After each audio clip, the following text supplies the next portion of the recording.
नमस्ते दोस्तों, मैं हूं आपका दोस्त भगवती प्रसाद पुरोहित एडवोकेट। और आज के वीडियो में हम समझने वाले हैं कि जमीन का पक्का दान पत्र कैसे होता है और दान पत्र के नियम और खर्च क्या होते हैं। ठीक है, तो देखिए दोस्तों, ये सब कुछ जानकारी आज के वीडियो में हम समझने वाले हैं। आपने चैनल को सब्सक्राइब नहीं किया तो चैनल को सब्सक्राइब कर दीजिए, बेल आइकन को प्रेस कर दीजिए और इस वीडियो को फटाफट लाइक कर दीजिए, क्योंकि इस चैनल के माध्यम से आपको मिलती है सरल आसान भाषा में कानून की नई नई जानकारी। तो आइए वीडियो को शुरू कर लेते हैं। देखिए दोस्तों, इसको हम ऐसे समझेंगे कि मान लेते हैं कि ये क नाम का एक व्यक्ति है, ठीक है, और इस क नाम के व्यक्ति के नाम पर यह एक जमीन है, ठीक है, यह जमीन है और ये क नाम का व्यक्ति जो है ये इस जमीन का दान पत्र जो है इस ख नाम के पुत्र को करना चाहता है तो कर सकता है। और ये क नाम का व्यक्ति जो है ये इसके मृत पुत्र के पुत्र पुत्री अर्थात इस ग के पुत्र पुत्री अर्थात इसके पोते और पोती को करना चाहता है, तो ऐसी स्थिति में भी ये दान पत्र कर सकता है। ये क नाम का व्यक्ति जो है ये इसके घ नाम की पुत्री को भी दान पत्र कर सकता है।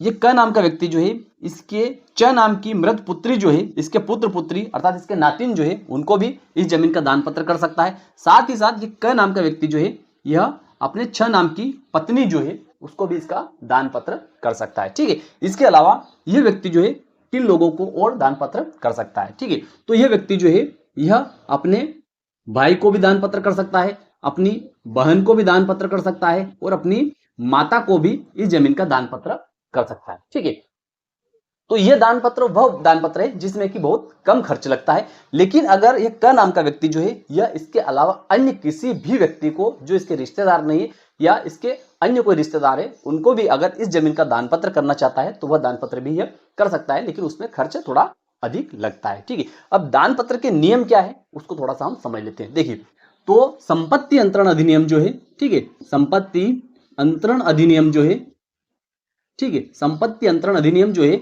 उसकी धारा 122 और 123 जो है वह यह कहती है कि किसी भी अचल संपत्ति से मतलब होता है कि जैसे मकान है, प्लाट है, दुकान है या फिर कोई जमीन है, उसका अगर कोई व्यक्ति किसी को दान पत्र निष्पादित करना चाहता है तो उस दान पत्र का पंजीयन करवाना जरूरी है। पंजीयन का मतलब क्या होता है कि उप पंजीयक कार्यालय या जिला पंजीयक कार्यालय जो रहता है, ठीक है, उप पंजीयक अर्थात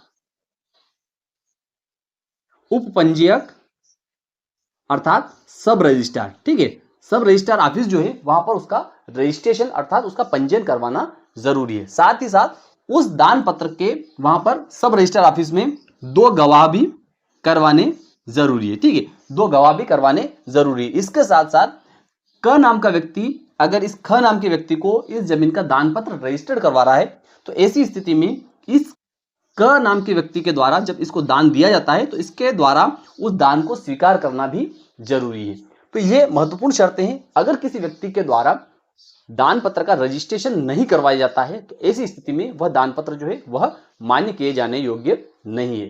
क्यों नहीं है? क्योंकि जब एक्ट में ही लिखा हुआ है, संपत्ति अंतरण अधिनियम जो है, ठीक है, संपत्ति अंतरण अधिनियम की धारा 122 और 123 में स्पष्ट लिखा हुआ है, तो ऐसी स्थिति में अगर दान पत्र का रजिस्ट्रेशन नहीं होता है, आप उसको नोटरीकृत करवा लेते हैं या सारे पेपर पर लिख लेते हैं या सारे स्टाम्प पर लिख लेते हैं, तो ऐसा दान पत्र जो है वह मान्य किए जाने योग्य नहीं है। तो अब देखिए दान की प्रक्रिया क्या रहती है, दान पत्र का रजिस्ट्रेशन कैसे होता है उसको थोड़ा सा समझ लेते हैं।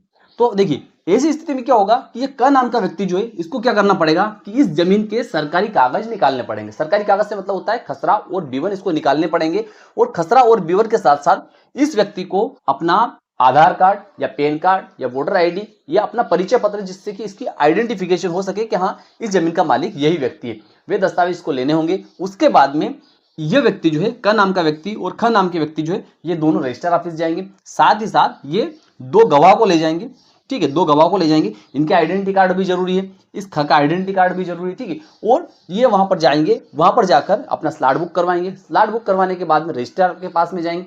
रजिस्ट्रार के द्वारा क्या किया जाएगा कि इस व्यक्ति से पूछा जाएगा कि आप इस जमीन के संबंध में कौन सा दस्तावेज निष्पादित कर रहे हैं इस व्यक्ति के पक्ष में, ठीक है। और अगर यह कह देता है कि मेरे द्वारा इस जमीन को इस व्यक्ति को दान किया गया है, ठीक है, और ये गवाह भी इस बात की पुष्टि कर देते हैं, तो ऐसी स्थिति में उप पंजीयक जो रहता है, ठीक है, सब रजिस्ट्रार जो रहता है वह उस डॉक्यूमेंट को एग्जीक्यूट कर देगा अर्थात उसको पूर्ण कर देगा कि हाँ इस व्यक्ति ने इस व्यक्ति को इस जमीन का दान पत्र निष्पादित किया है। ठीक है, अब जब दान पत्र का निष्पादन हो जाता है अर्थात सब रजिस्ट्रार में वह दान पत्र जो है वह पूर्ण हो जाता है, तो ऐसी स्थिति में उस दान पत्र के आधार पर यह ख नाम का व्यक्ति जो है यह क्या करेगा, तहसीलदार के वहां पर आवेदन लगाएगा। काय का आवेदन लगाएगा?